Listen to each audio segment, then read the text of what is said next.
guys, what's going on, and welcome back to the channel. If you guys remember last time we had the Gladiator on the channel, we put a trailer hitch on it. The truck was wired from the factory, but it did not have no trailer hitch, so I added the Kurt trailer hitch to it. Put that link right up here if you guys want to go back and check out that video. This is a company called YITAMOTOR. They hit me up once before about putting some headlights in my 3rd gen dually. So far so good with those. I have had no issues, no leaking, no fogging, no issues at all with those headlights. The other day they hit me up again to see if I wanted to test out one of their receiver hitches. So I thought, what better timing than now to try it out. I do not have a designated receiver for the Gladiator project yet. I just have been using nothing yet because we haven't even pulled a trailer with it yet until tomorrow. We're going to try this out. So like I said, this is from YITAMOTOR. This is their 8-inch drop receiver. We're going to get this unboxed, kind of see what comes in there, and then also fit it to the truck and see how adjustable it really is. Open up your box. It's got a nice foam padding in there. It's got some warranty information, customer service numbers.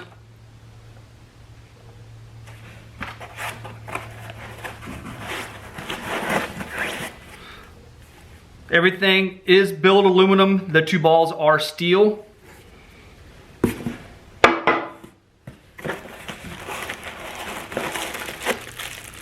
Got 2 locking pins that come with it.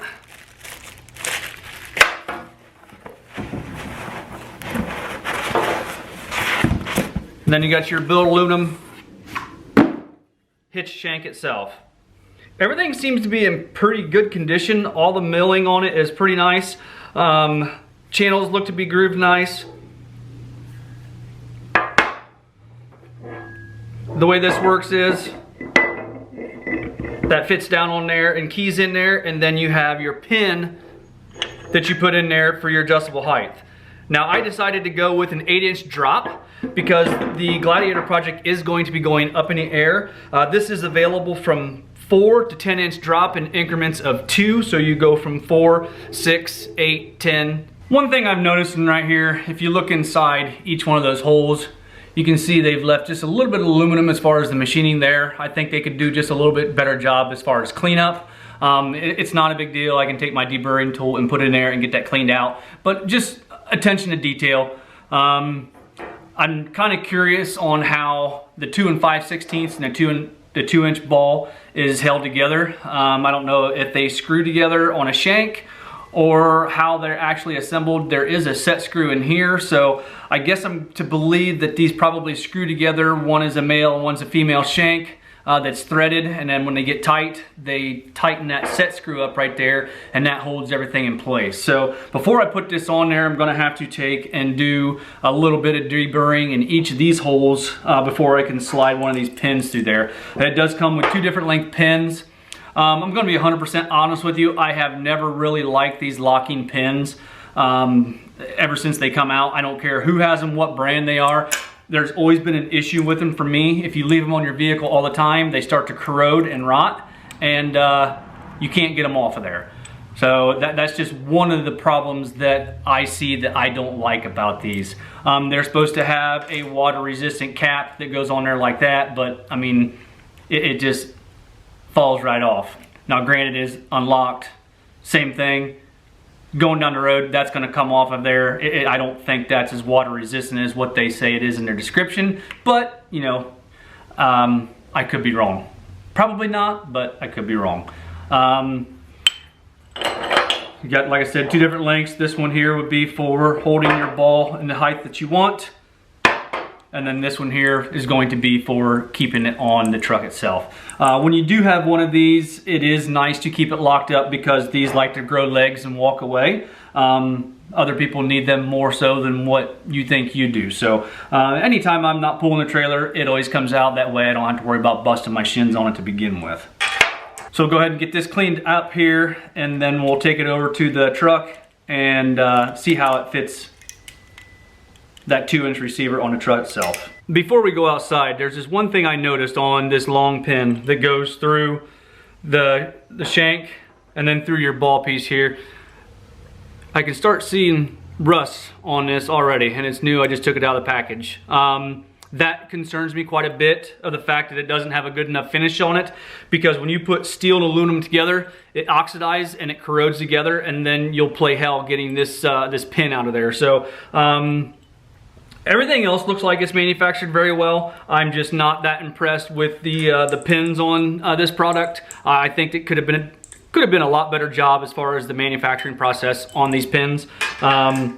And then that's one of the reasons why I do not like these pins, especially with this cap that goes on there like that. It allows for the same thing. So, and you can see as I push that on there, that supposedly waterproof seal, it comes right off. So I probably will not use these pins. These will probably go by the wayside.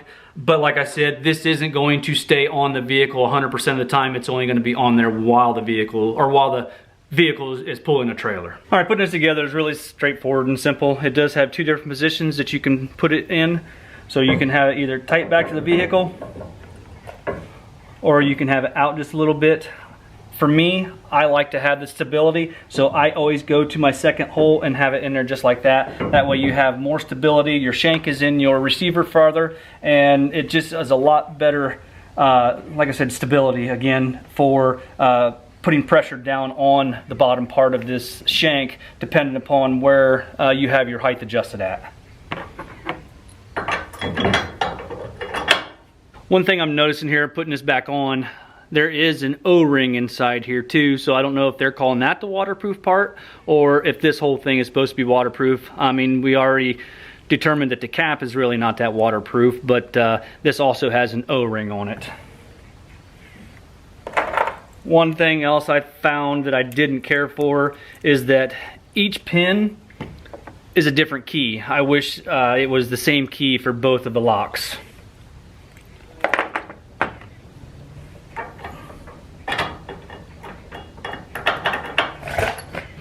And then depending upon what trailer you're hauling, you got a 2-inch ball and you have a 2 5/16 ball. Primarily everything I have is a 2-inch ball. So we're gonna have this like this, whatever height that we're going to be pulling. Everything goes together just like that.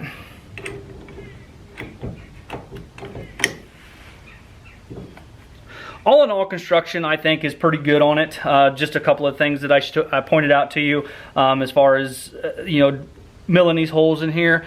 These are a 5/8 pin. These 5/8 holes milled in there. Just a little bit left on the bottom side. Not a big deal. I took my knife, took it out, and all is good. I'm wondering about the construction on how the balls are put together, whether it's a male and a female shank and they're just twisted together.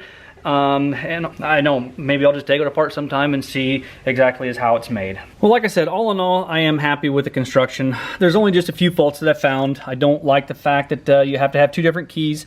Each lock on each ball is a different key. I think they should have keyed them the same, my opinion.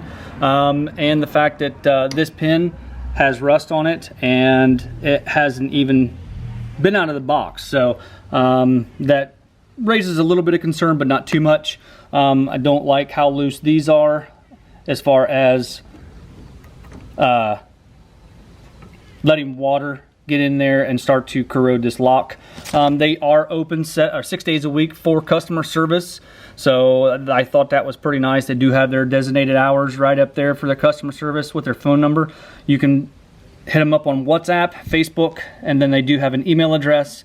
And then right there again is the customer service line. So once again, guys, this is from YITAMOTOR off of Amazon. I'll put a link in the description if you guys want to check this out for yourself. It is available in different heights, 4, 6, 8, and 10-inch drops. There'll be a 10-inch drop and a 10-inch rise, because you could turn this over and have this shank sticking up if you needed to go higher than what you're normally hauling. But most of the time it's a 10-inch drop or 10-inch rise, or 8 to 8. You get the picture. Whatever it is, the drop, it also is a rise. So if you guys want to check them out, like I said, links in the description. I'm only not happy with a couple of things. Other than that, pretty happy with it thus far. I've used their product before, like I said, with no issues at all. So guys, if you don't mind, hit that like button, give me a thumbs up, subscribe if you have not already done so, and we'll see you guys in the next one.